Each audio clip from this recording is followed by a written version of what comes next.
Persembahan dan perpuluhan dapat ditransfer melalui BCA 857 050 5000 atas nama GBI Musi Palam Indah atau scan barcode QR kode GBI Musi Palam Indah. Tuhan Yesus memberkati. Shalom, saudaraku yang kasih dalam Tuhan Yesus Kristus. Puji Tuhan kita bisa berjumpa kembali di hari Kamis ini, saudaraku. Saya selalu berdoa dan berharap saudara semuanya dalam keadaan yang baik-baik. Khususnya daripada rohani kita semuanya dalam keadaan yang on fire. Kita dari Menara Doa, mari kita akan berdoa, memuji, menyembah. Kita akan belajar satu kebenaran firman Tuhan hari ini tentang pemeliharaan Allah yang mutlak. Yang kita akan bahas dari Roma pasal 28 ayat 28 sampai 29. Bapak Ibu Saudara yang kasih dalam Kristus, tidak terasa kita sudah masuk di dalam bulan yang terakhir di tahun 2020. Biarlah kita akan bisa melihat, kalau kita bisa melihat ke belakang, saudara, dari mulainya awal tahun, tiba-tiba muncul berita tentang datangnya COVID-19. Lalu kita melihat dan mendengar kabar sahabat-sahabat kita, keluarga kita yang terkena, lalu kita kehilangan mereka. Saya percaya saudaraku, kadang kita tidak mengerti kenapa. Tapi hari ini saya ingin saudara, mari kita belajar untuk pulih. Belajar kita mau sembuh. Mari kita mau belajar mempercayakan hidup kita kepada rencana Tuhan, kepada kedaulatan Tuhan. Bapak Ibu Saudara yang kasih dalam Kristus, mari kita akan siapkan hati dan pikiran kita. Kita akan berdoa kepada Tuhan. Bapa, dalam nama Yesus, saat ini kami mau datang kepadamu. Kami mau katakan kami mengasihimu Tuhan. Kami mencintaimu ya Bapa. Tuhan Yesus, sungguh kami berterima kasih untuk pengorbananmu yang begitu ajaib buat kami. Roh Kudus, kami merindukan Engkau. Roh Kudus, sungguh kami haus akan Engkau. Oleh karena itu saat ini kami minta, urapi setiap kami. Penuhi kami dengan urapan yang baru. Biarlah lewat doa, pujian, penyembahan ini, perkenankan setiap kami semuanya masuk dalam hadirat-Mu. Yes, buka suaranya saudara, sembah Dia. Oh iyalah bala. Terima kasih ya Tuhan. Terima kasih ya Tuhan. Kami mau katakan apapun yang terjadi, kami mau cinta Yesus. Kau mau cinta Yesus untuk selamanya ya Tuhan. Oh iyalah bakasyala bala. Oh iyalah bakasyala bala. Buka suaranya. Mari masuk hadiratnya, sembah Dia. Ya Rabba kasyala balabo. Oh ya la kasyala bala. Oh ya la kasyala balabo. Ierereo. Oh ya la bala.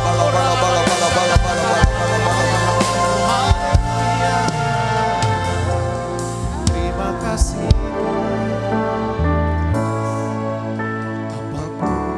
Yang terjadi di dalam hidupku, selalu ku berkata, Tuhan Yesus baik.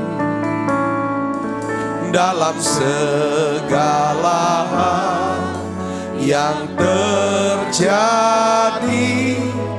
tetap ku berkata, Tuhan Yesus baik.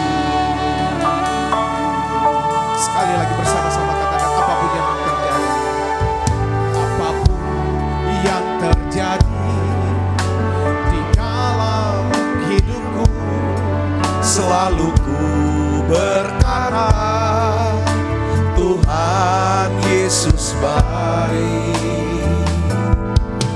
Dalam segala yang terjadi, tetap ku berkata, Tuhan Yesus baik.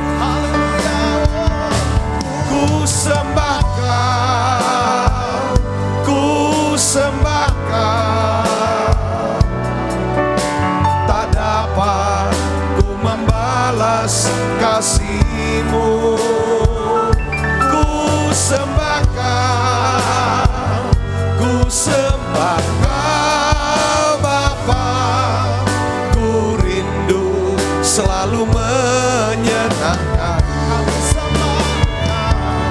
Ku sembah Kau, ku sembah Kau. Tak dapat ku membalas kasih-Mu. Ku sembah Kau, ku sembah Kau Bapa. Ku rindu selalu menyenangkan-Mu. Sekali lagi katakan, apapun yang terjadi di dalam hidupku, selalu ku berkata, Tuhan Yesus baik. Dalam segala hal yang terjadi, tetap ku berkata, Tuhan Yesus baik. Mari sembahyang. Ku sembah Kau, ku sembah Kau Yesus. Tak dapat ku membalas kasih-Mu. Ku sembah Kau, ku sembah Kau Bapa. Ku rindu selalu menyenangkan. Haleluya. Ku sembah Kau, ku sembah Kau. Tak dapat ku membalas kasih-Mu. Ku sembah Kau, ku sembah Kau Bapa. Ku rindu selalu menyenangkan. Kami rindu, ku rindu selalu menyenangkan. Ku rindu selalu menyenangkan-Mu. Telah kulihat kebaikan-Mu ya Tuhan. Oh ya la bakasya la bala bala bala bala bala bala. Mari saudara ingat kebaikannya.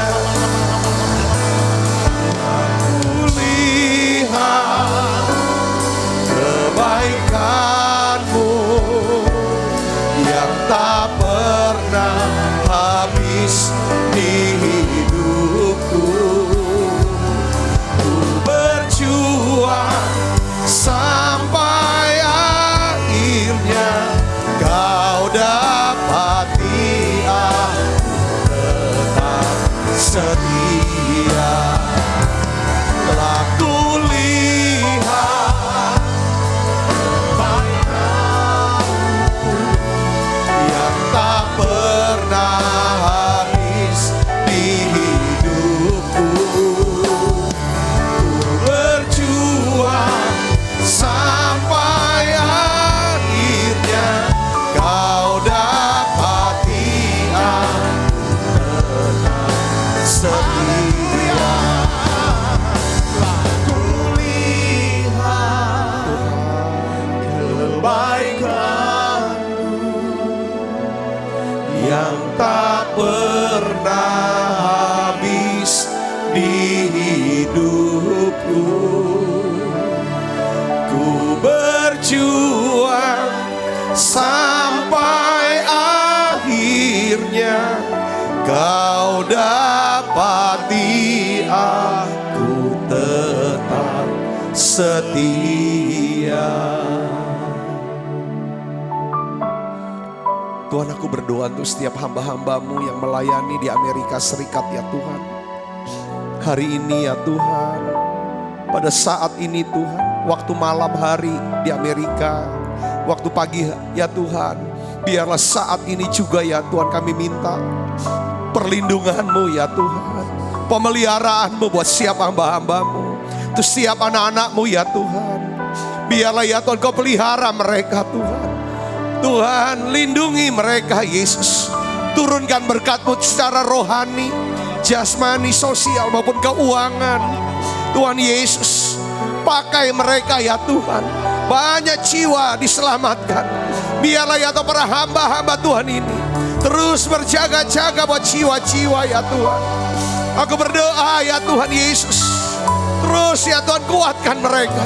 Urapi mereka dengan urapan yang baru. Khusus ya Tuhan para hamba-Mu, anak-anak-Mu yang ada di UPT ini ya Bapa. Urapi ya Tuhan dengan urapan yang segar hari ini. Saat ini juga ya Tuhan, malam ini juga ya Bapa. Oh ya lah makasih lah bala bala bala bala bala bala bala bala bala bala. Oh ya lah makasih lah bala bala bala bala. Tuhan sembuhkan siapa yang sakit semua ya Tuhan. Dalam nama Yesus. Tuhan sembuhkan anak-anak-Mu yang sakit ini ya Tuhan. Aku berdoa ya Bapa dalam nama Yesus. Kuatkan, teguhkan hati kami semua. Telah kulihat kebaikan-Mu yang tak pernah habis di hidupku. Ku berjuang sampai akhirnya Kau dapati aku tetap setia. Dengan apa? Apakan ku balas segala kebaikan-Mu. Segenap hatiku menyembah-Mu Yesus. Ku bersyukur padamu. Dengan apakan ku balas segala kebaikan-Mu. Segenap hatiku menyembah-Mu Yesus. Ku bersyukur padamu selamanya.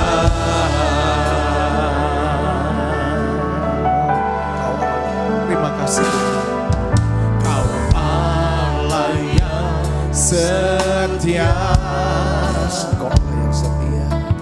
Bapa yang mulia.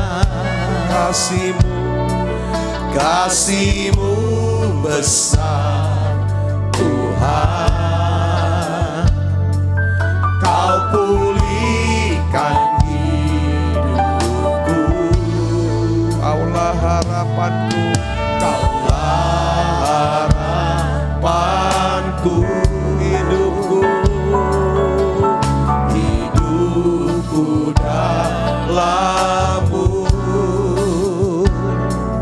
Terima kasih Tuhan. Kau selamatkan hidupku.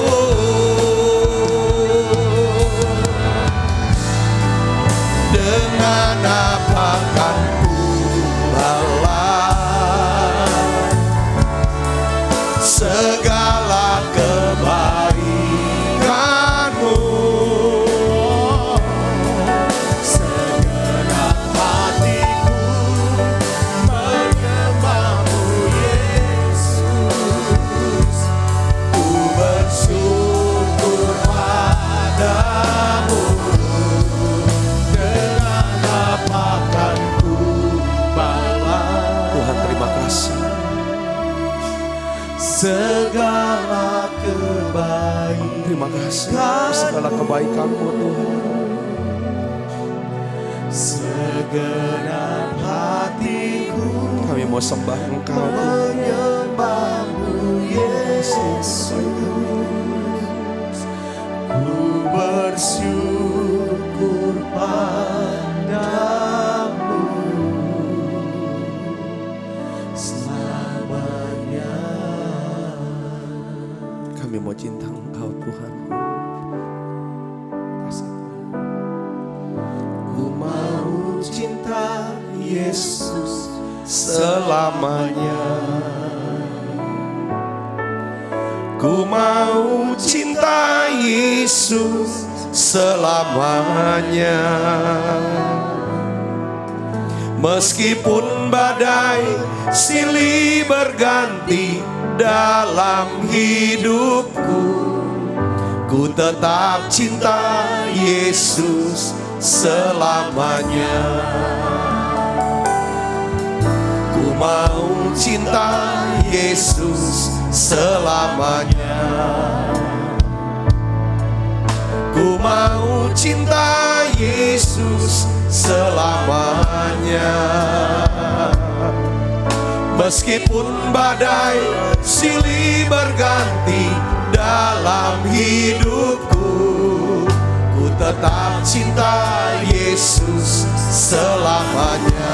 Ya Aba Bapa, ya Aba Bapa, ini aku anakmu, layakkanlah seluruh hidupku ya Aba, ya Aba Bapa, ini aku anakmu, pakailah sesuai dengan rencana. Ya Aba Bapa, ya Aba Bapa, ini aku anakmu, layakkanlah seluruh hidupku.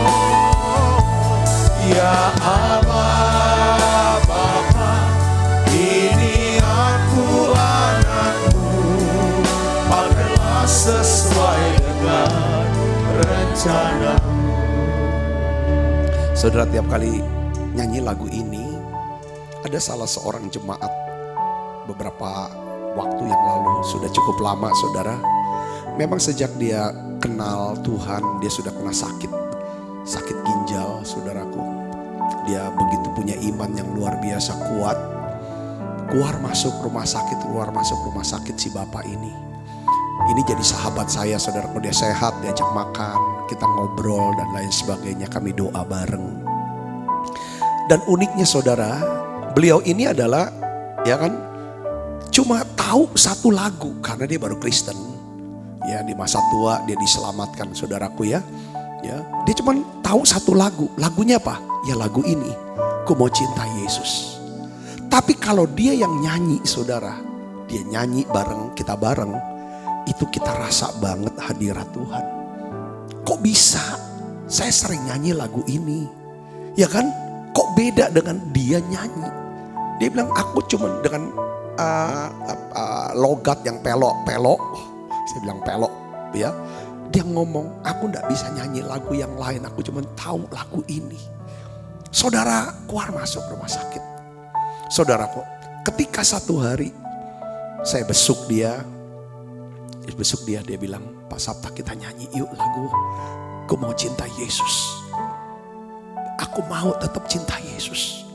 Sekalipun Tuhan belum sembuhkan aku mau tetap cinta Yesus. Terus ada kata-kata lagi saudara yang dia katakan tidak lama kemudian, saya sama temen besuk dia di satu ruangan. Pak Sabta, saya sakitnya luar biasa ini tidak tahan. Tapi saya mau nyanyi lagu ini. Waktu kita nyanyi saudara, saya melihat, saya tahu ada Tuhan yang hadir di tengah-tengah kita, nyata banget. Lalu tiba-tiba di tengah-tengah nyanyi, saudara dia ngomong, Pak Sabta, kalau boleh doa sama Tuhan Yesus, aku sudah siap kok. Aku mau pulang. Saya kaget saudaraku. Kita nyanyi lagu ini. Nyanyi aku nangis. Kami nangis saudara. Saya cuma bertiga sama satu teman di ruangan itu. Kami nangis, kami di laut. Bukan nangis apa? Urapan kasih. Hadirat Allah yang begitu kuat. Setelah itu saya doa, Tuhan pegang tangan daripada anakmu ini. Pegang ya tangan Tuhan, iya. Dia bilang, aku lihat terang. Sudah. Setelah selesai, ada istri dan anaknya di luar kamar, gak ikut doa. Saudaraku, saya bilang jangan pergi kemana-mana. Jangan jauh, jangan tinggalin. Kami baru keluar dari rumah sakit, masuk mobil. Ada di dalam mobil, saya dapat telepon bahwa teman saya ini sudah dipanggil pulang. Kadang kita tanya, Tuhan, dia imannya kuat kok. Dia percaya kok. Kok Tuhan tidak sembuhkan? Tapi kok Tuhan bilang, ya kan? Di situ saya mulai belajar, dapat pengalaman bahwa semua itu ada di dalam rencana Tuhan. Semua ada di dalam kedaulatan Tuhan. Tapi yang saya tahu adalah Tuhan berkenan dengan orang yang taruh rencananya, yang taruh kehendaknya kepada kehendak Dia. Katakan amin saudara. Dari situlah kita melihat keluarganya satu-satu diselamatkan. Di sini saya melihat ini hal yang luar biasa. Mungkin hari ini saudara sedang alami sesuatu yang berat, yang sulit. Mungkin saudara bertanya, kenapa kok aku harus alami ini? Kenapa ini bisa harus terjadi dalam hidup saya? Saya mau doa buat saudara. Biarlah Roh Kudus berikan hikmat, berikan kekuatan, berikan penghiburan bahwa kami punya Allah yang akan turut bekerja dalam segala sesuatu untuk mendatangkan kebaikan.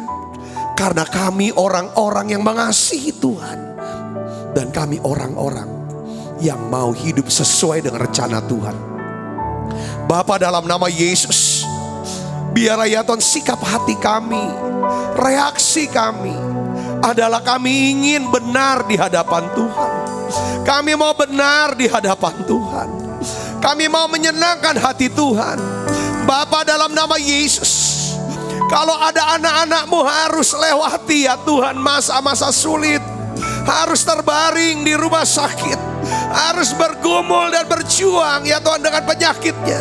Hari ini aku berdoa dalam nama Yesus, beri kekuatan ya Tuhan. Beri ya Tuhan berkekuatan. Biarlah Tuhan lewat ya Tuhan peristiwa ini. Engkau Allah mendatangkan kebaikan, membuat kami makin percaya, makin rendah hati, makin murah hati, makin lemah lembut, makin serupa dengan Engkau ya Yesus. Bapa, dalam nama Yesus, beri kekuatan untuk siap anak-anak-Mu yang sedang berjalan melewati lembah air mata, lembah baka ini. Bapa, kami ada di menara doa ini. Kepada siapa lagi Tuhan kami berharap? Kepada siapa lagi kami meminta? Kami percaya akan pemeliharaan-Mu ya Tuhan. Dan kami mau berkata, aku mau tetap cinta Yesus. Katakan saudara, aku mau tetap cinta Yesus untuk selamanya. Kepada siapa lagi kami akan pergi dan cari? Perkataan-Mu Yesus adalah perkataan yang hidup dan hidup yang kekal.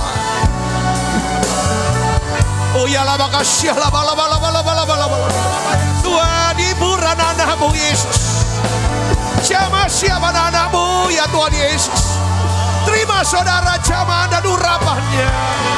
Bilang sama Tuhan, aku mau tetap cinta Yesus. Aku mau hidup sesuai dengan rencana-Mu Tuhan. Ya Bapa, ini aku layakkanlah seluruh hidupku ya Aba, ya Aba. Bapa, ini aku anakmu, pakailah sesuai dengan rencana. Ya Aba, Bapa, ya Aba, Bapa, ini aku anakmu, layakkanlah seluruh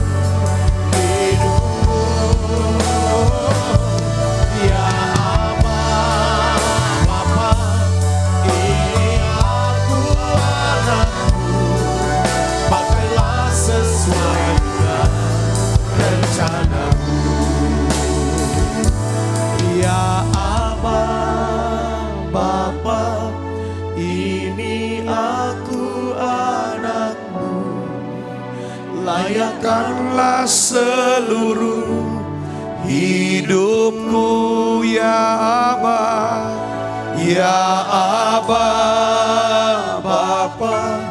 Ini aku anakmu, pakailah sesuai dengan rencanamu. Tuhan, aku berdoa ya Tuhan, berkat-Mu turun untuk setiap anak-anak-Mu ya Bapa. Berkat-Mu turun ya Tuhan, kami percaya surga di atas kepala kami sudah terbuka.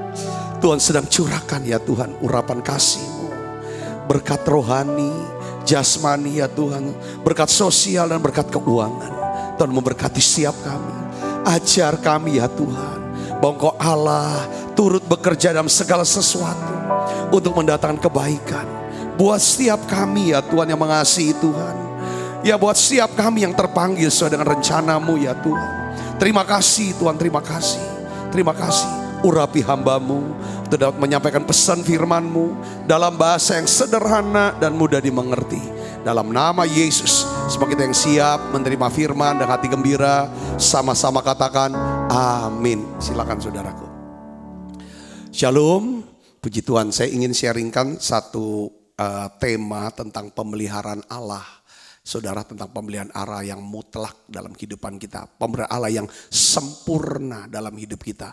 Kalau kita punya pegangan ini ya saudara. Ya, hidup kita pegang ini. Bahwa aku ini anak Tuhan.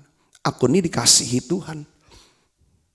Ya, dia sudah serahkan dirinya untuk aku. Gak sayangkan dirinya.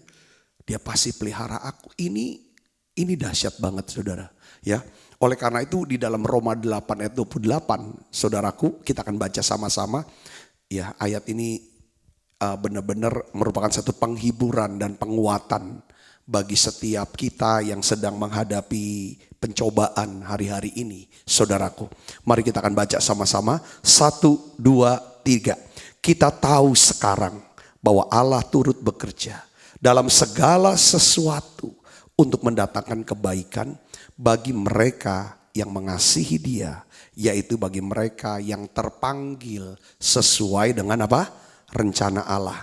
Ini saudaraku, ini ditulis oleh seorang rasul yang bernama Paulus atau Rasul Paulus. Buat Rasul Paulus saudara ya, kebenaran ayat firman Tuhan ini merupakan satu keyakinan yang mendalam bagi dia. Dia punya keyakinan, ya kan? Sampai dia berkata begini, kita tahu sekarang bahwa Allah turut bekerja dalam segala sesuatu untuk mendatangkan kebaikan. Saudaraku yang Kristus, keyakinan daripada Rasul Paulus itu tidak tergoyahkan. Dia percaya dia punya Allah namanya Yesus adalah Allah, ya kan, yang memelihara hidupnya. Saudaraku, pemeliharaan Allah tuh yang mutlak. Saya pakai istilah mutlak. Itu berlaku, terjadi dalam hidup dia. Dan dia juga percaya saudara, bahwa Allah akan menjadikan segala sesuatu menjadi serba baik dalam hidup dia. Ini satu keyakinan. Saya ingin saudaraku, ya jangan pahit, jangan marah, jangan kecewa sama Tuhan. Saudaraku, tiap kita pasti punya pengalaman yang pahit. Pengalaman-pengalaman yang tidak mengenakan. Pengalaman-pengalaman yang susah.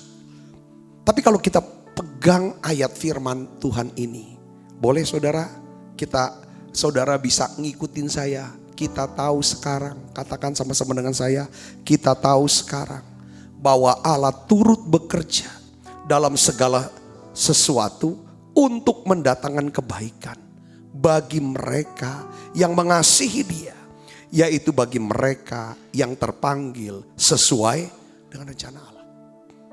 Kalau saudara dan saya punya keyakinan ayat ini, dengar baik saudaraku, seperti halnya Rasul Paulus, dia punya keyakinan yang kuat atas prinsip ini, bahwa dia punya Allah yang turut bekerja dalam segala sesuatu untuk mendatangkan kebaikan. Karena dia pegang ini saudara, prinsip ini, maka Rasul Paulus, dia tidak mungkin mengeluh mengenai sesuatu apapun yang terjadi dalam hidup dia. Karena dia percaya bahwa apapun yang terjadi dalam hidup dia, itu pasti atas seizin Tuhan. Direncanakan Tuhan atau seizin Tuhan. Yang ngerti katakan amin. Apa bedanya direncanakan Tuhan atau seizin Tuhan? Saudaraku, ada kadang-kadang kecelakaan Tuhan gak pernah rencanakan kecelakaan. Tapi Tuhan bisa izinkan kecelakaan itu. Tuhan bisa izinkan sakit penyakit itu. Tuhan bisa izinkan kegagalan dan kejatuhan itu. Tapi Tuhan tidak pernah rencanakan. Tapi Tuhan dia percaya bahwa rencana Tuhan dalam hidupnya itu pasti rencana yang apa? Yang baik. Yang ngerti katakan amin saudara. Dasarnya adalah satu. Kita percaya bahwa Allah mengasihi kita. Allah yang mengasihi kita tidak pernah punya rencana yang jahat. Rencana yang jelek dalam hidup kita. Kalau itu terjadi, ya Tuhan izinkan. Untuk apa? Mendatangkan kebaikan. Jadi gak ngeluh. Entah karena kita bersama dengan orang-orang tertentu yang mungkin buat kita tidak nyaman. Kita belajar gak ngeluh. Kalau ini bisa datang kebaikan nih. Contoh saudaraku yang Kristus. Ya kan saudara? Ya bisa juga. Ya kan? Kadang-kadang kok bisa ada Yudas di tengah-tengah murid Yesus. Rupanya saudara, bahwa Allah gak pernah rencanakan ada Yudas yang akan menjual Yesus. Tapi perbuatan iblis atas Yudas, saudaraku, dibuat untuk mendatangkan kebaikan. Buat Yesus dan buat setiap kita lewat saudara pemberontakannya ini, pengkhianatannya ini saudaraku yang Kristus. Maka Yesus ditangkap, Yesus disalib, saudara mati. Saudaraku Kristus. Yang kedua, karena Rasul Paulus memiliki keyakinan akan ayat ini saudara. Dia gak ngeluh. Kalau orang gak suka ngeluh, maka dari hatinya ada apa? Rasa syukur. Ada nyanyian pujian ke Tuhan. Kita lihat cerita waktu Rasul Paulus ada di kota Filipi. Saudaraku, dia bisa ke Filipi itu karena dorongan Roh Kudus. Yang tadinya dia mau pergi kemana, terus seperti ada Makedonia call gitu. Ada yang pas sampai di sana saudaraku, justru dia apa yang terjadi? Saudara, dia beritakan Injil. Dia ditangkap, saudaraku. Dia disiksa, diperlakukan tidak adil, dia dimasukkan penjara. Ya kan? Bersama dengan sahabatnya malam-malam apa yang dia buat? Dibelenggu, dia nyanyi. Waktu dia bernyanyi apa yang terjadi saudara? Gempa bumi terjadi. Pintu penjara terbuka. Saudara, lalu kepala penjara mau bunuh diri. Saudaraku, dia bilang enggak, jangan kamu bunuh diri kamu. Kami tidak akan pergi. Apa yang harus aku perbuat supaya aku bisa selamat? Percayalah kepada Tuhan Yesus. Kamu dan seluruh isi rumahmu akan diselamatkan. Mendatangkan kebaikan buat siapa? Buat kepala penjara. Saudara sini. Jadi orang yang berpegang pada Roma 8 ayat 28. Tidak ada keluhan apapun yang terjadi. Wah ini, saya nih khotbah ini, ya sebenarnya saya mau belajar lebih lagi. Yang kedua, pasti kalau kita pegang Roma 8 ayat 28, dari hati kita akan keluar nyanyian. Pujian, kita tahu kalau ketika keluar pujian dari hati yang paling dalam, apa yang terjadi? Allah bersemayam di atas puji-pujian. Allah akan hadir, Allah akan intervensi, Allah akan selesaikan itu masalah kita. Dia berperang menggantikan kita. Dia memberikan kita kekuatan, kuasa, dan hikmat. Katakan amin saudara. Ini keren banget ayat ini saudaraku. Lihat sini. Dia tulis Roma 8 ayat 28 itu. Paulus, saya catat ya. Dia gak pedulikan apakah keadaan jasmaninya ini akan jadi baik. Maksudnya nyaman, nanti sehat dan apa. Enggak pusing. Nanti dia kelaparan kah? Dia kehausan kah? Nanti dia mungkin disiksa. Dimasukin penjara, badannya segala macam. Enggak pusing. Dia bilang, asal aku tahu bahwa aku mengasihi Tuhan. Aku hidup sesuai dengan rencana Tuhan. Segala sesuatu, apakah itu akan menguntungkan atau merugikan, yang aku tahu, asal aku mengasihi Tuhan, asal aku mau hidup sesuai dengan rencana Tuhan, maka apapun yang terjadi dalam hidup saya, itu pasti akan mendatangkan kebaikan. Katakan amin saudara. Ini yang harus jadi prinsip buat kita. Sehingga kita tak mudah tawar hati ketika doa-doa kita tidak dijawab. Atau belum dijawab. Atau Tuhan bilang kata, enggak, aku mau jawab. Ada banyak saudaraku keinginan kita. Enggak semuanya bisa kesampaian. Saudaraku, kalau kita enggak berkata, kenapa kok enggak kesampaian? Di situ pasti ada datang kebaikan. Kenapa? Kalau kita pegang ayat ini, pasti yang keluar dalam diri kita buah apa? Buah roh yang namanya sabar. Bisa juga buah roh yang namanya apa saudara? Penguasaan diri. Ibu bapak saudaraku yang kasih Kristus. Saya mau rupanya ayat ini enggak berlaku untuk semua orang. Roma 8 ayat 28 tidak berlaku untuk semua orang. Enggak segala sesuatu yang terjadi atas setiap orang akan mendatangkan kebaikan buat dia. Enggak. Ada syaratnya. Syaratnya 2, sudah tahu ya? Yaitu di sini dikatakan apa saudara? Bagi mereka yang mengasihi dia. Yang kedua, bagi mereka yang terpanggil sesuai dengan rencana Allah. Apa maksudnya di sini? Yang mengasihi dia, maksudnya yang mau membalas kasih dia tahu. Jadi orang-orang yang mau mengasihi dia adalah orang-orang yang punya satu keyakinan, saudara. Kalau Allah tidak menyayangkan anaknya sendiri, dia pasti tidak akan membiarkan, dia juga tidak akan menetapkan sesuatu yang bukan untuk kebaikan kita semata-mata. Kalau anaknya yang tunggal yang dia kasih, dia berikan ke kita. Masakan, ya kan?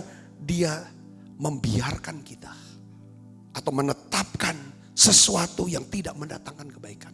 Enggak mungkin. Pasti untuk mendatangkan kebaikan. Kata kuncinya adalah kita syaratnya apa saudara? Saudara saya harus punya hubungan kasih. Katakan hubungan kasih. Hubungan kasih. Hubungan kasih dengan Tuhan. Kita mau membalas kasih dia. Kita gak bisa mengasihi Tuhan sampai kita tahu bahwa kita dikasihi oleh Tuhan. Kalau kita mengasihi Tuhan itu sebenarnya membalas apa yang dia sudah buat. Karena kita punya ini. Yang kedua saudaraku. Yang kedua apa? Setiap orang yang memiliki persekutuan dengan dia. Punya hubungan dan punya persekutuan. Apa artinya punya persekutuan? Artinya saudaraku, orang yang bersekutu, orang yang berbicara. Ngobrol, bergaul karib. Akhirnya Tuhan kasih ini loh rencanaku. Kamu jalanin ini. Makin kita kenal, makin kita tahu bahwa, ya kan? Jadi gini saudaraku. Orang-orang yang menghormati jadi Allah turut bekerja untuk mendatangkan kebaikan. Saudaraku, itu buat orang-orang yang bisa menghormati keputusan Tuhan. Buat orang-orang bisa menghormati kedaulatan Tuhan. Yang ngerti katakan amin saudaraku. Ya kan? Dan dia juga mau menyerahkan semua rencana hidupnya. Udah, jadi rencana Tuhan aja deh. Rencana Tuhan itu apa? Ya kan? Rencana Tuhan, saya harusnya jadi pendeta. Ya sudah, kalau memang itu. Saya sudah tahu kok, dia mau saya jadi pendeta. Walaupun saya punya rencana yang lain. bukan pendeta. Saya tahu saudaraku, saya kita punya rena. Tapi oleh karena adanya proses peristiwa-peristiwa dalam hidup saya, saudaraku, saya melihat tahu, ini saya dipanggil untuk jadi pendeta ini. Lepas semua, lepas. Saudaraku, dan di sini pada waktu saya jalani hidup sesuai dengan rencana Tuhan, terus mau membalas kasih-Nya, apapun yang terjadi bertubi-tubi dalam hidup kita. Mau baik, mau tidak baik, mau senang, mau susah, mau enak, maupun gak enak. Ujungnya datangkan kebaikan. Katakan amin saudaraku. Katakan amin. Nah sekarang gini. Saya mau ngomong sama saudara, kebaikannya tuh apa sih? Ayat 29. Roma 8 ayat 29. Bukan mendatangkan kebaikan dalam hal duniawi, enggak. Tapi dalam hal yang rohani sebenarnya. Roma 28 ayat 28 tidak bisa dipisahkan dari Roma 8 ayat 29 saudaraku. Ya kan? Apa bunyi Roma 8 ayat 29? Kita baca sama-sama. Perhatikan di sini saudara. 1, 2, 3. Sebab semua orang yang dipilihnya dari semula. Baca yang keras. Mereka juga ditentukannya dari semula. Untuk apa? Menjadi serupa dengan gambaran anaknya. Supaya ia, anaknya itu, menjadi yang sulung di antara banyak saudara. Katakan amin. Jadi di sini kita melihat bahwa Tuhan mau semua peristiwa yang terjadi dalam hidup kita, mau senang, mau susah, mau sukses, mau gagal, mau lagi sedang dapat banyak hadiah, mau dapat banyak kehilangan-kehilangan. Dengar baik saudara, semuanya Tuhan mau saudara apa saudara? Semuanya untuk mendatangkan kebaikan. Kebaikannya apa di mana? Supaya kita semakin serupa dengan Tuhan Yesus. Katakan amin. Nah, saya tuh dapetin ayat saudara. Kalau saudara baca nanti di rumah ya. Di rumah saya sudah di rumah ya. Saya tuh nggak minta catatannya nih untuk PDF. Saya ingat Pengkhotbah 3 ayat 1. Pengkhotbah 3 ayat 1. Saya masih ingat ini saudara. Untuk segala sesuatu ada masanya. Untuk apapun di bawah langit ada waktunya. Kalau saudara baca ayat 2 terus 3, 4. Itu di situ dijelaskan saudara. Saya akan ajak saudara untuk buka. Dan kita akan lihat di sini saudara ayat yang kedua. Ada waktu untuk apa? Lahir. Ada waktu untuk meninggal. Jadi saudara, Tuhan, untuk segala sesuatu ada masanya. Untuk apapun di bawah langit ada waktunya. Perhatikan saudara, dimulai dengan apa? Ada waktu untuk lahir. Kita senang dengan kelahiran, tapi kita nangis ketika ada apa? Kematian. Ada waktu untuk menanam, ada waktu untuk mencabut yang ditanam. Waktu nanam mungkin kita nangis. Harus keluar banyak duit. Harus banyak air mata. Harus banyak tenaga. Tapi kita mungkin senang waktu kita mencabut. Menuai. Saudaraku. Terus kiri kanan. Maksudnya apa? Hari ini saya mau bicara tentang pemeliharaan Tuhan itu begini. Tuhan tuh tidak punya rancangan jahat bagi hidup kita. Yang percaya katakan amin. Rancangan Tuhan itu mendatangkan kebaikan dan hari depan yang penuh dengan pengharapan. Kalau kita baca di dalam Roma 8 ayat 28 sampai 29 dan 30 saudara. Lalu kita baca lagi Pengkhotbah 3 ayat 1. Pengkhotbah 3 ayat 1 terus sampai ayat yang ke-11. Yang dia katakan bahwa ia membuat segala sesuatu indah pada waktunya. Bahkan ia memberikan kekekalan dalam hati mereka. Tetapi manusia tidak dapat menyelami pekerjaan yang dilakukan Allah dari awal sampai akhir. Jadi pesan firman ini, firman Tuhan hari ini, saudara, dari kitab Roma 8 maupun Pengkhotbah 3. Saudara, sebenarnya gini, peristiwa apapun yang terjadi dalam kehidupan kita, pahamilah bahwa pertama, peristiwa itu terjadi sesuai dengan waktu yang telah ditetapkan. Saya kasih contoh, ada waktu lahir, ada waktu meninggal, ada waktu nanam, ada waktu kita menuai, mencabut yang ditanam. Katakan amin, ada waktunya. Yang kedua saudaraku, yang ada waktu-waktunya. Ada waktu untuk ketawa, senang, siap-siap, siapkan hatinya.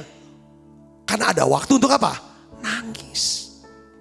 Waktu kita nangis, siap-siap untuk masuk ke dalam waktu apa? Tertawa.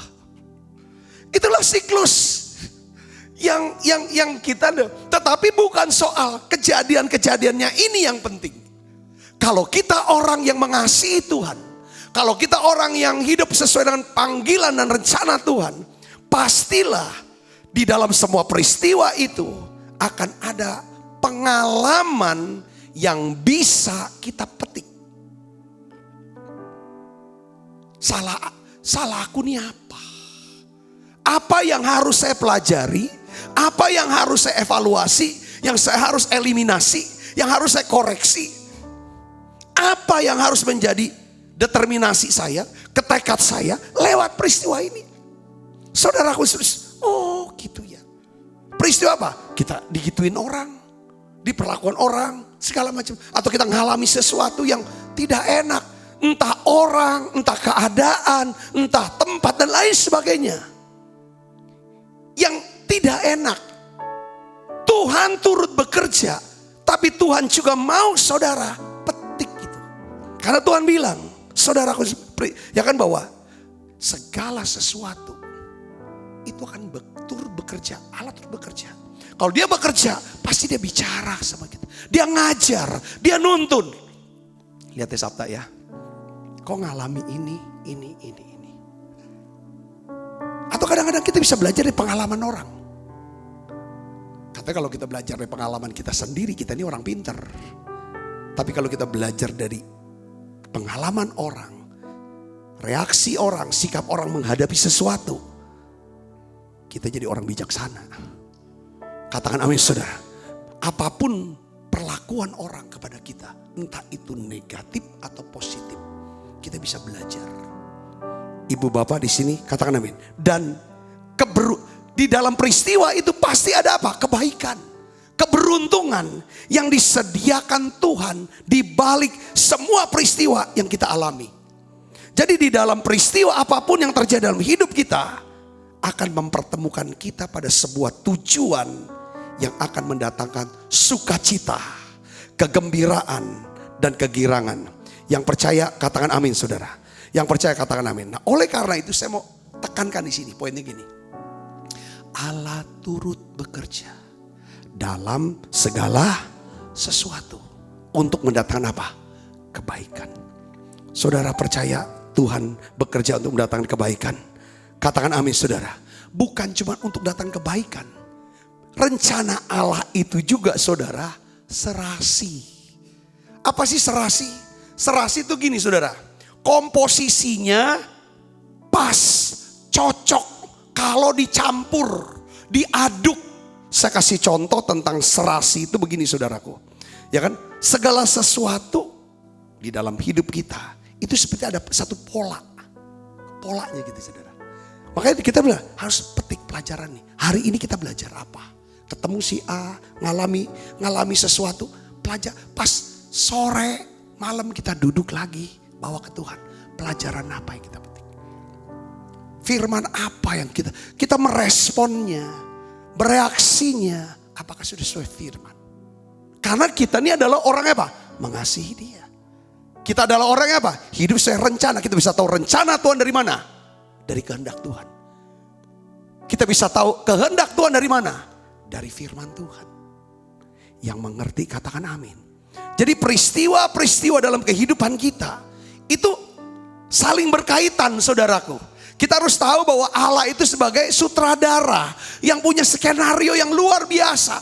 Dia rancang berbagai peristiwa. Ada lahir, ada meninggal, ada ini, ada terus dia rancang saudara. Itu seperti apa? Resep yang diberikan dokter kepada kita. Itu bisa dokter tuh kasih resep. Dia kadang-kadang gini, dia akan nanya, saya kasih resep ya untuk anti sakit, anti nyeri ini. Contoh saya nggak ngerti medis lah, ya kan? Tapi saya akan juga kasih obat untuk anti mahnya. Atau saya obat ini nanti ada ininya cover. Kalau kamu makan semua obat ini bersamaan, maka obat ini akan mendatangkan kebaikan buat kesehatan kamu. Tapi kalau kamu nggak makan semua dari obat ini, dipisah-pisahin gitu, jadi racun loh. Yang ini hanjar mah kamu. Kalau kamu makan mah aja, yang sakit kamu nggak. Jadi satu kesatuan. Ibu bapak bisa mengerti maksud saya di sini? Katakan amin. Jadi kita tahu, kalau kita pakai bahasa sehari-hari, kita tahu sekarang bahwa Allah mencampur segala sesuatu, segala peristiwa dalam hidup kita. Mencampur orang-orang yang datang dan pergi dalam hidup kita atau bersama dengan kita untuk mendatangkan kebaikan bagi kita yang mengasihi Dia, bagi kita yang mau hidup sesuai dengan kehendak Dia. Katakan amin, saudaraku. Ya.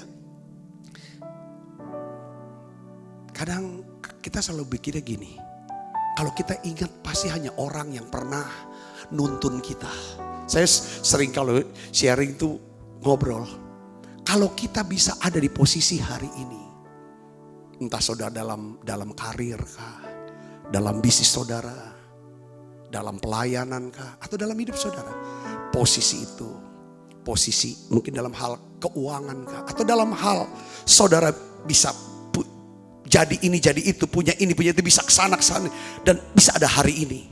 Perhatikan saudara, kalau kita renungkan, coba deh, yang kita ingat cuman orang yang pernah nuntun kita, orang yang nuntun bawa kita, yuk kita senang dengan dia. Tapi kita kadang-kadang sakit hati sama orang yang nendang kita. Saya bilang gini, kadang-kadang orang yang nendang kita, ya kan seolah kita tertendang, terlempar, yang melempar kita, itu orang paling jahat. Sebenarnya kalau kita campur yang nuntun sama yang nendang kita, itu pasti mendatangkan kebaikan sehingga kita bisa sampai di sini. Jaraknya saudara ada di sini nih. Dulu di sini. Saudara, yang nuntun sampai sini, tapi yang nendang bawa ke sini. Saya kasih kadang-kadang tuh, iya ya. Ada orang-orang yang begitu lembut nasihati saya. Saya sangat hormati dan saya senang dia. Ada orang yang begitu keras menghajar saya, mendidik saya, mempermalukan kadang-kadang, menantang saya, ketakutan saya dipaksa untuk hadapi kamu, dimahi segala macam. Kadang-kadang kita remuk, luka, kepahitan sama orang. Enggak, sebenarnya ini mendatangkan kebaikan. Yang mengerti katakan amin saudara. Seperti seorang pelukis, kita sering tuh liatin video-video pelukis. Sekarang saya lihat, dia mau ngelukis apa? Dia jepretin cat warna merah, pukul lagi, begitu. Tiba-tiba gambar Yesus saudara, yang babak belur. Di balik itu. Oh, kita nggak tahu pikiran si pelukis. Tapi si pelukis waktu dia taruh cat dengan tangannya dia begitu. Kita bilang ini kacau ya lukisan itu. Tapi di pikiran dia adalah wajah Kristus penebus. Wow, kita terheran-heran. Saudaraku, kadang-kadang Tuhan rancangan Tuhan hidup kita. Yang penting sekarang nih, reaksi kita tuh gimana? Waktu ngalami ini, reaksi kita nih gimana? Itu paling penting saudaraku. Paling penting tuh kita mau cek reaksi. Ibu bapak saudaraku Yesus Kristus. Kadang kita tanya kenapa kok tragedi ini bisa terjadi. Makanya kita harus tahu ya. Kita harus siap ini saudara. Kalau baca firman kayak Pengkhotbah 3 ayat 1 terus. Kita ada saat kita mendapatkan. Ada saat kita akan kehilangan. Ada saat kita bisa datang. Ada saat kita harus pergi. Ada saat-saat kita tuh kayak nyaman banget. Ada saat-saat kita kosong kering.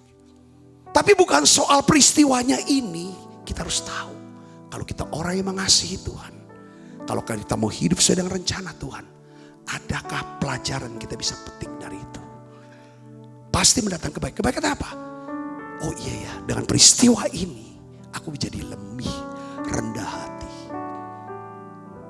Ya saudara tahu dari sejak muda dapat kepercayaan kelola daripada aset yang cukup besar. Ya saudara pimpin perusahaan cukup besar, saudaraku 5.000 karyawan segala macam. Dan ketemu dengan pejabat tinggi, orang-orang pengusaha, orang-orang. Jadi seperti kayak anak muda dapat percaya dengan proses hidup yang masih belum lama. Saudara tahu muncul apa? Kesombongan pasti. Kekerasan. Ke saudara seperti kayak ada. Ya, tapi dia berusaha mau rendah hati sebenarnya. Tapi ini anak muda nih, jiwa muda.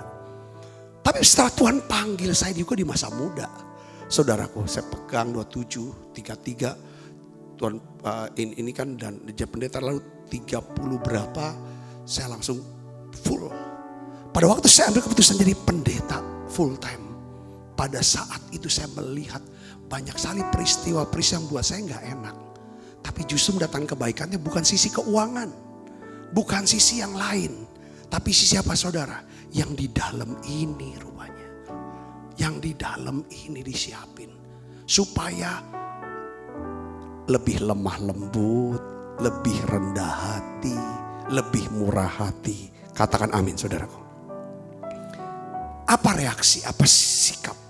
Nah, saya baca satu buku saudaraku. Ya. Dia tulis dengan Roma 8 ayat 28 ini bilang ini. Pada waktu zaman Rasul Paulus ada 4 reaksi yang khas. Ya kan? Orang-orang pada zaman itu saya rasa zaman Paulus sama lah dengan zaman kita juga saudara. Ya kan?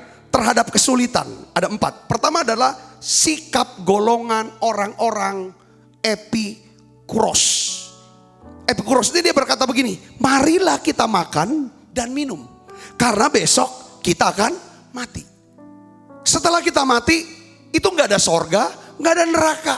Kita hidup aja sekali, titik, selesai. Jadi kau buat apa yang kau mau, yang nyaman buat kamu, yang enak buat kamu, kamu lakukan aja. Nah ini orang-orang Epikuros. Sekarang juga ada, gak bilang aku nih Epikuros, tapi gaya hidupnya Epikuros. Kayaknya nih orang ini. Ya kan sombongnya nggak ketulungan mungkin. Ngomongnya sembarangan. Dia mau ngapain juga segala macam. Saudaraku dia pikir. Ya kan saudara. Nggak ada yang namanya upah atas diri. Ini nama orang Epikuros. Yang kedua ada golongan orang-orang apa? Sinis. Orang sinis ini dia nantang saudara nasib buruk. Kok nggak takut? Sinis. Orang sinis. Kedua. Sekarang juga saudara kalau Roma 8 ayat 28 Allah turut bekerja untuk mendatangkan apa? Allah turut bekerja dalam segala sesuatu untuk mendatangkan kebaikan bagi setiap orang yang mengasihi Dia.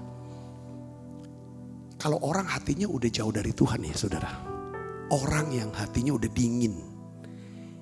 Ayat ini saudara, kata-kata ini bikin dia tuh sinis. Jadi batu sandungan. Tapi buat orang yang hatinya berkobar-kobar, ya kan kasih kepada Tuhan. Wow, ayat ini jadi kekuatan dan penghiburan. Katakan amin saudaraku. Jadi ada golongan orang-orang apa? Sinis. Yang ketiga golongan apa? Stoaisme. Ya kan? Stoaisme ini saudara, ini ekstrim yang lain. Pokoknya kita terima kehendak Tuhan. Ya udah, terima nasib. Istilahnya gitulah istilah. Dia pakai istilah untuk rohani. Dia bilang, udahlah terima takdir. Emang takdir lu udah kayak begitu. Nah ini orang Stoa. Tapi ada juga orang yang namanya Epictetus. Orang Epictetus itu seperti dia bicara gitu saudara. Tuhan perlakukan aku. Semaumu lah Tuhan. Bebas perlakuan aku. Tapi sampai di situ. Nah sekarang apa kita di mana posisinya saudara? 1, 2, 3 atau 4? Saudara bikin 4? Enggak. Posisi kita itu seperti Paulus. Paulus dia udah pelajari ada 4 ini golongan. Makanya dia tulis Roma 8 ayat 28. 29, 30. Ya. Dalam ayat Roma 8 ayat 28 di atas. Rasul Paulus menyimpulkan reaksi.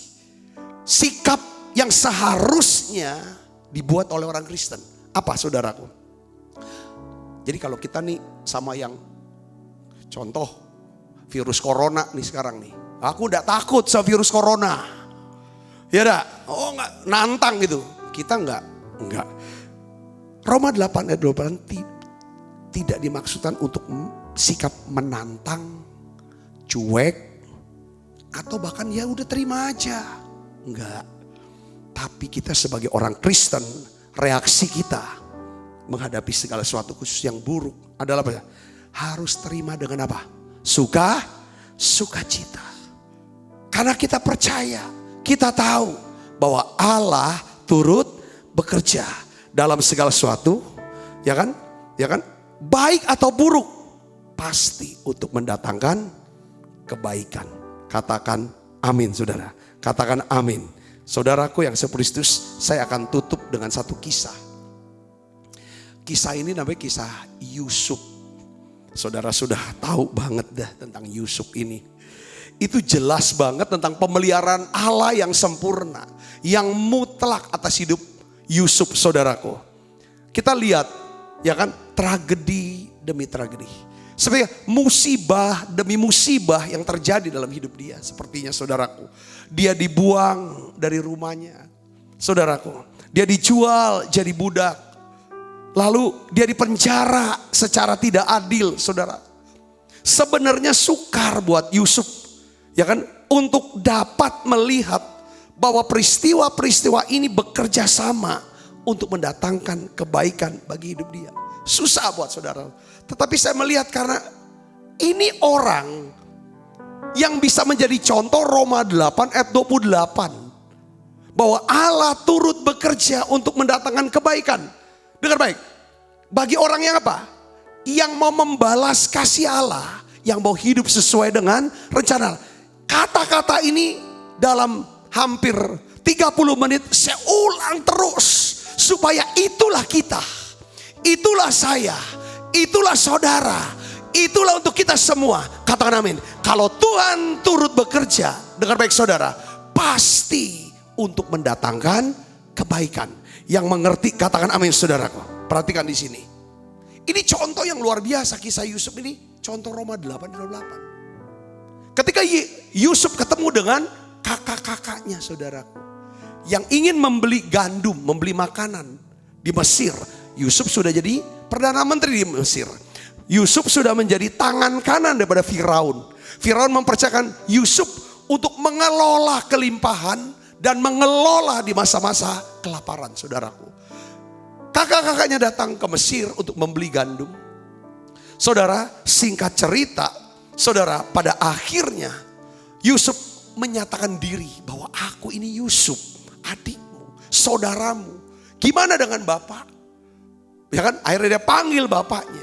Saudara, akhirnya bapaknya ketemu dengan Firaun. Lalu bapaknya yang namanya Yakub melepaskan blessing untuk Firaun. Lalu mereka saudaranya semua dipelihara, dikasih tanah di Gosen. Lalu bapaknya meninggal dunia, saudara mati. Ya saudara, Yakub mati. Kakak-kakaknya yang lain bilang, bapak kita mati. Pasti Yusuf akan membalas kejahatan kita. Saudaraku, setelah dikubur, lalu mereka sujud nyembah Yusuf, saudaraku. Dia bilang, kamu jangan bunuh kami. Saudaraku, apa kata-kata Yusuf, saudara? Ini perkataan yang luar biasa. Ini orang yang benar-benar mengasihi Tuhan. Ini orang benar-benar hidup sesuai dengan visi yang Tuhan beri. Sesuai dengan apa yang Tuhan kasih mimpi kepada dia. Saudaraku, yaitu apa? Yusuf berkata begini, memang kamu telah mereka-rekakan yang jahat terhadap aku. Tetapi Allah telah mereka-rekakannya untuk apa? Kebaikan. Saudara, adakah orang yang pernah melukai saudara? Menghancurkan sampai terluka berat. Saudara jadi benci, simpan dendam, marah kepada dia. Dengar baik saudaraku, saya mau kasih tahu. Yusuf bisa simpen kemarahan, kebencian, dendam. Dia punya power, pada waktu dia punya power, kalau itu dia simpan, ketemu kakaknya, langsung mereka bisa dieksekusi oleh Yusuf. Tapi Yusuf seorang yang saudara hidup sesuai dengan rencana. Tuhan maunya mau apa? Rupanya Tuhan mau Yusuf Rencana Tuhan atas hidup Yusuf adalah apa? Memelihara satu keluarga, satu bangsa yang akan lahir dari bangsa itu, dari keluarga itu, raja-raja, imam-imam, nabi-nabi, dan lahir dari situ Yesus Kristus juru selamat di kota Daud. Katakan amin saudara. Jadi Yusuf tidak, Tuhan pakai Yusuf supaya tidak, keluarga ini tidak punah, tidak habis, tapi keturunannya berlanjut terus sekalipun mengalami masa kelaparan. Tuhan sedang cari seseorang dengan urapan Yusuf. Yusuf yang hatinya dia tahu, hatinya mau hidup sesuai dengan rencana Tuhan, yang mau mengasihi Tuhan. Inilah Roma 8 ayat 28. Saudara mau hidup di dalamnya? Saya percaya apapun yang terjadi dalam hidup saudara hari ini, apapun yang saudara alami hari ini, kalau saudara pegang Roma 8 ayat 28, saudara gak akan pernah kecewa sama Tuhan. Saudara gak akan pernah mau marah sama Tuhan. Saudara tahu semua datang kebaikan. Bahwa hidup kita masing-masing, saudara, kita harus menghadap Dia, ketemu Dia. Bahwa kalau orang-orang yang ada di sekitar kita, apapun yang kita miliki, apapun yang sedang kita pegang posisi itu, semua adalah pemberian Tuhan supaya kita bisa memuliakan nama Dia. Hari ini Bapakku berdoa untuk setiap anak-anak-Mu yang menghadapi masa-masa sulit dalam hidupnya ya Tuhan. Biarlah kami tahu kami ada di tangan-Mu, kami ada di pikiran-Mu, kami ada di hati-Mu. Saudara siapkan diri untuk perjamuan kudus. Ku di tangan.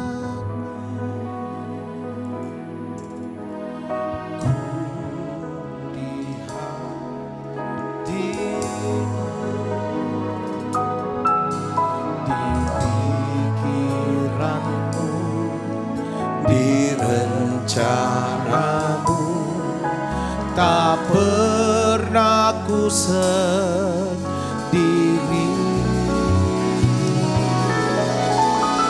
Ku di tangan-Mu,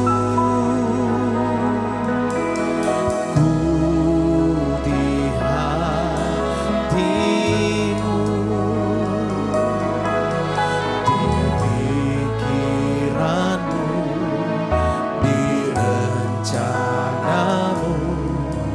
Tak pernah ditinggalkan. Saudara yang kasih dalam Kristus, saya ingin saudara dari pesan ini, biarlah Roh Kudus menjelaskan ke saudara hati saya, doa saya, harapan saya. Saya ingin iman saudara tuh tidak ada yang gugur, intinya itu. Saya khotbah ini. Kalau saudara ngalami hal-hal yang sulit, yang pahit, entah apapun itu, kok susah banget, dalam apa? Kok Tuhan aku gak lihat kok pertolongan-Mu. Saudara sabar, kami doa terus buat saudara, kami mengasihi saudara, dan ingat satu hal, Allah turut bekerja. Kalau Tuhan bekerja, Dia bekerja di balik layar yang tersembunyi. Dia bekerja dengan diam-diam. Kadang kita tidak lihat dan kita tidak tahu. Tapi rupanya semua pasti untuk mendatangkan apa? Kebaikan. Kebaikan apanya? Hati. Hati yang keras jadi lembut. Sombong jadi rendah hati. Yang gak sabaran, yang pemarah, kok jadi orang yang begitu luar biasa, penuh kasih dan belas. Orang yang tadinya egois bisa jadi peduli. Kita yang dulunya dikit-dikit kalau lihat orang salah langsung ngomel, langsung menghakimi, langsung mencela. Tapi ketika kita mengalami peristiwa ini, kita sendiri gak lebih baik dari dia. Bahkan kita lebih jahat, lebih gak benar. Saudaraku Yesus, mungkin dulu wah duit banyak apa. Wah kita bisa ngomong dengan volume yang begitu tinggi, nada yang tinggi kalau sama orang. seenak, arogan. Tapi pada waktu kita ngalami masa-masa, jangan lihat dari ininya. Karena Tuhan tuh berkaitan, berurusan yang di dalam. Kalau yang di dalam ini sudah bisa selesai, dia garap. Karena semua harus ada waktunya. Kita harus tahu bahwa pemeliharaan Tuhan, rencana Tuhan itu perlu ada dua. Memerlukan proses pencampuran. Dia harus campur semua peristiwa-peristiwa orang-orang, saudaraku, untuk datangkan kebaikan. Seperti tadi, obat-obat harus dicampur untuk datangkan kebaikan untuk tubuh kita. Semua warna-warna cat dicampur untuk menghasilkan lukisan yang baik. Selain memerlukan proses pencampuran, pemeliharaan Tuhan yang mutlak juga memerlukan waktu untuk menyelesaikan rencana itu. Katakan amin saudara. Di dalam hidup Yusuf itu banyak sekali pencampuran peristiwa. Peristiwa-peristiwa dicampur semua. Dikasihi oleh bapaknya, dibenci oleh kakak-kakaknya, dikhianati oleh Potifar, saudara, lalu dilupakan oleh teman penjaranya. Saudara, semua peristiwa itu dicampur. Tapi juga perlu waktu untuk selesai daripada rencana Allah ini buat Yusuf sampai dia diangkat menjadi Perdana Menteri. Saya berdoa saudara, sadari dua hal.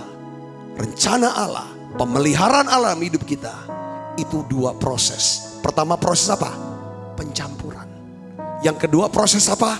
Waktu. Makanya ada nyanyian yang terkenal apa? Waktu Tuhan pasti yang terbaik. Waktu itu, waktu Tuhan pasti yang terbaik setelah Tuhan mencampur segala peristiwa, mencampur segala rasa, mencampur semua perasaan, semua dicampur. Saudaraku, ini yang kita lihat.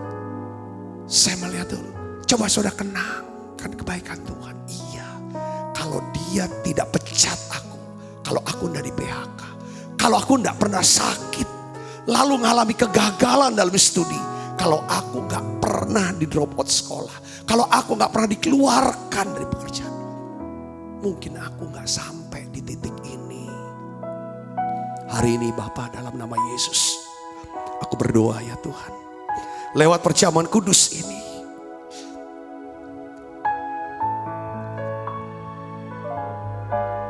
kami tahu ya Tuhan, setiap kali kami mendapat sesuatu, ada kelahiran, kami harus siapkan diri ya Tuhan untuk menghadapi kehilangan itu.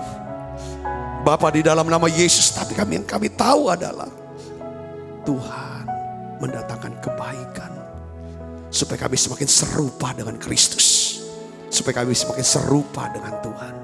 Tuhan, kami sedang menantikan Pentakosta ketiga, penuaian jiwa yang terbesar dan terakhir itu terjadi. Pakai kami setelah waktu-Mu yang sempurna memproses, dalam proses pencampuran, dalam proses yang membutuhkan waktu. Pakai siap kami ya Tuhan, pakai hidup kami Tuhan, untuk banyak orang bisa diselamatkan. Terima kasih, saudara pasti sembuh dari sakit penyakit. Tuhan akan pulihkan keuangan saudara. Saudara akan selesai proses ini, proses pencampuran, proses daripada waktu, dan engkau akan menjadi berkat buat banyak orang. Terima kasih. Kita akan perjamuan kudus. Sebab apa yang telah kuteruskan kepadamu telah kuterima dari Tuhan, yaitu buat Tuhan Yesus pada malam waktu Dia serahkan mengambil roti, dan sudah itu Ia mengucap syukur atasnya.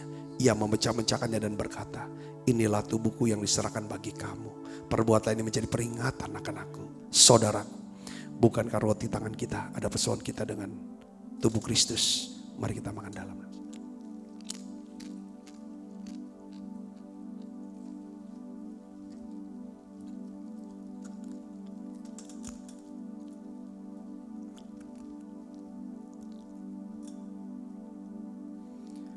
Mari kita angkat cawan di tangan kanan kita tinggi-tinggi di depan Tuhan. Demikian juga yang mengambil cawan sudah makan lalu berkata, cawan ini ada perjanjian baru yang dibentarkan oleh darahku.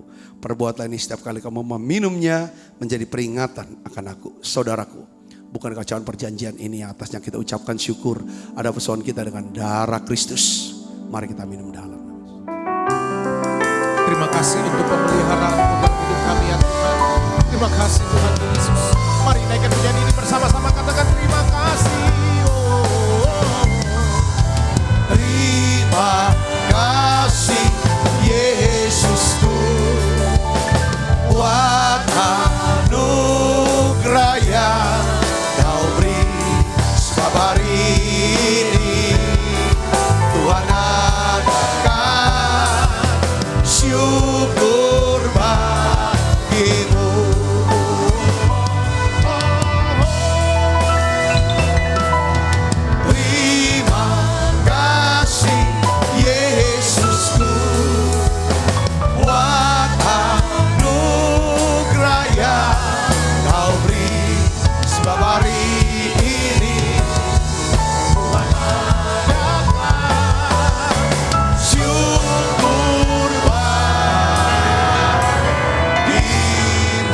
kasih untuk lawatanmu, untuk hadiratmu, ubah kami. Biarlah ya Tuhan kami menjadi orang-orang yang mengasihi Tuhan. Orang-orang yang mau hidup terpanggil sesuai dengan rencanamu. Kau punya rencana kekal buat hidup kami. Rencana yang besar buat hidup kami. Bangsa-bangsa akan sujud menyembah Tuhan. Lewat hidup kami Tuhan. Terima kasih pakai kami semua. Berkat-Mu turun untuk setiap anak-anak-Mu yang setia ya Tuhan. Ya Tuhan, hadir di menara doa ini. Berkat-Mu turun untuk setiap anak-anak-Mu ya Tuhan, yang setia membawa persembahan ya Tuhan, mendukung pelayanan daripada menara doa ini, gereja ini. Berkat-Mu turun untuk setiap kami Tuhan. Terima kasih Tuhan, terima kasih. Kekasih Kristus buka kedua tangan kita. Arahkan hati pandang kita ke surga. Kasih Kristus, terimalah berkat yang berlimpah-limpah daripada Allah Bapa, di dalam anaknya yang tunggal Tuhan kita Yesus Kristus. Persoalan yang manis Roh Kudus menyertai saudara semua mulai daripada saat ini sampai Yesus datang menjemput kita dalam permai dan sampai selama-lamanya. Semua kita yang percaya berkati sama-sama katakan amin.